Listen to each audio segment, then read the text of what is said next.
बच्चों, आज हम पाठ क्रमांक 7 कक्षा छठी पाठ का नाम आवाज़ का जादू।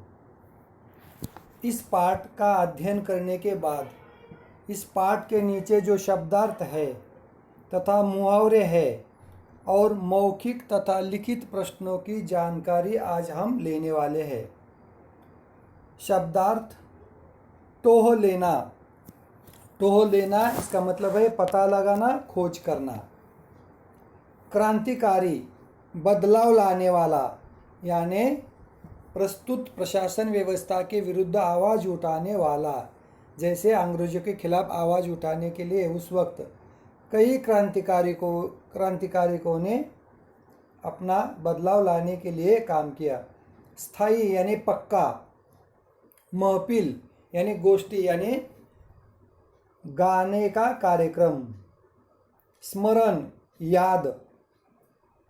व्यंजन स्वादिष्ट भोज्य या मिठाई वाले पदार्थ। प्रभावित प्रभाव असर होना।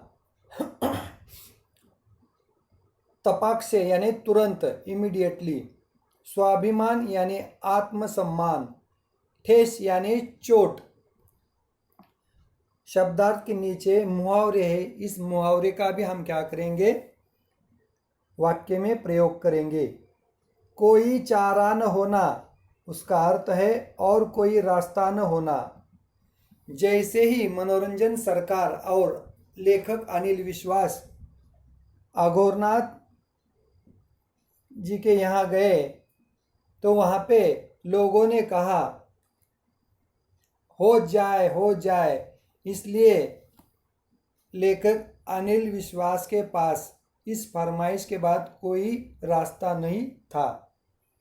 बिजली की तरह कौंधना, बहुत तेजी से विचार आना। जैसे ही अघोरनाथ बाबूजी ने कहा कि तुम कल से मेरे यहाँ आना, मैं तुम्हें काम दूंगा, तो मेरे विचारों में कई प्रकार के एक के बाद एक विचार आए।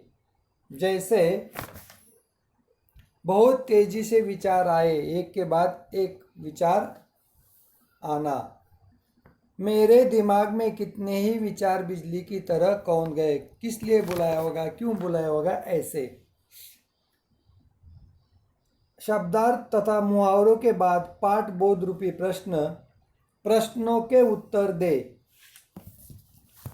Answer this question. मौखिक प्रश्न। पहला को खोल किस प्रकार का बाजा था, तो खोल एक मिट्टी से बना एक खास तरह का बाजा था। लेखक को पुलिस क्यों तंग करने लगी थी। लेखक को पुलिस इसलिए तंग कर रही थी क्योंकि उन्होंने 11 साल की उम्र में ही क्रांतिकारियों का साथ दिया था। ग अघोरनाथ अधिकारी कौन थे। अघोरनाथ अधिकारी बंगाल में स्कूलों के महानिरीक्षक थे। महफिल में जाने के लिए लेखक ने क्या तैयारी की। महफिल में जाने के लिए लेखक ने अपने मित्र पन्ना से धोती कुर्ता मांगा और अपने बनियान को साबुन से रगड़ रगड़ कर धोया और नंगे पांव मनोरंजन के साथ लेखक अघोरनाथ अधिकारी के यहाँ गए। लेखक ने अघोर बाबू को अपने बारे में क्या बताया। लेखक ने अघोर बाबू को अपने बारे में बताया कि जिस ढाबे में मैं काम करता हूँ वही उसके बाहर सो जाता हूँ। समझ लीजिए फुटपाथ पर न नीचे चादर न सिर पर छत। देख रहे हैं ना, मेरे पैरों में चप्पल भी नहीं है। इस तरह से अपने बारे में लेखक अनिल विश्वास ने अघोरनाथ जी को जानकारी दी। मौखिक प्रश्नों के बाद लिखित प्रश्नों की ओर हम बढ़ेंगे। पहला लिखित प्रश्न क लेखक बचपन में क्या शैतानियाँ करते थे? तो लेखक बचपन में कई प्रकार की शैतानियाँ करते थे। खासकर अमावस की रात हमारे लिए शैतानियों की रात होती थी। हमारी टोली दिन में टोह लेती थी किसके बगीचे के फल ज़्यादा है, और रात में वह धावा बोलती थी। इस तरह लेखक ने बचपन में अपने साथियों के साथ कई प्रकार की शैतानियाँ की। ख लेखक ने संगीत कैसे सीख लिया? लेखक ने संगीत, अपनी माँ को संगीत में बेहद रुचि थी, तो लाल मोहन गोस्वामी उन्हें संगीत सिखाने लेखक के घर आते थे। बस उन्हीं से माँ के साथ लेखक ने भजन सुनते सुनते संगीत भी सीख लिया और खोल जैसा बाजा भी बजाने लगे। कोलकाता में लेखक को क्या काम करना पड़ा? कोलकाता में लेखक को कई प्रकार का काम करना पड़ा। जैसे खाने के लिए उन्हें ढाबे के सामने सोना पड़ा, पोकर पर बैठकर उन्हें बर्तन मांजने पड़े, और रात को ढाबे की निगरानी रखना। तो उस वक्त लेखक बड़ी किसान वाली आवाज़ में गाना कर देते और अपना मनोरंजन करने का प्रयास करते थे। पन्ना पलटिए। घ मनोरंजन सरकार लेखक को अघोरनाथ के घर क्यों ले गए? मनोरंजन सरकार लेखक को अघोरनाथ के घर ले गए क्योंकि राय बहादुर अघोरनाथ अधिकारी के घर पर एक गाने की महफिल होने वाली थी, तो उसमें गाना गाने के लिए मनोरंजन सरकार लेखक को अपने साथ अघोरनाथ जी के यहाँ लेकर गए। आगे का प्रश्न, अघोर बाबू ने लेखक को क्या काम करने के लिए कहा? अघोर बाबू ने लेखक को यह काम करने के लिए कहा कि भाई, मैं तुम्हारे स्वाभिमान को ठेस नहीं पहुंचाऊंगा। यहाँ रहने और खाने के बदले में तुम्हें दो काम करने होंगे। एक, मेरा बेटा जो है पोस्ट मास्टर जनरल है जो ढाका में है, उसके बच्चे मेरे पास है। एक पोता और पोती, उन्हें तुम्हें अक्षर ज्ञान कराना होगा। और रात के समय दूसरा काम, मैंने पूछा तो उन्होंने हाँ, शाम को मुझे दो एक भक्ति गीत सुना देना, बस इतना ही तुम्हारा काम है, ऐसा अघोरनाथ बाबूजी ने लेखक को कहा।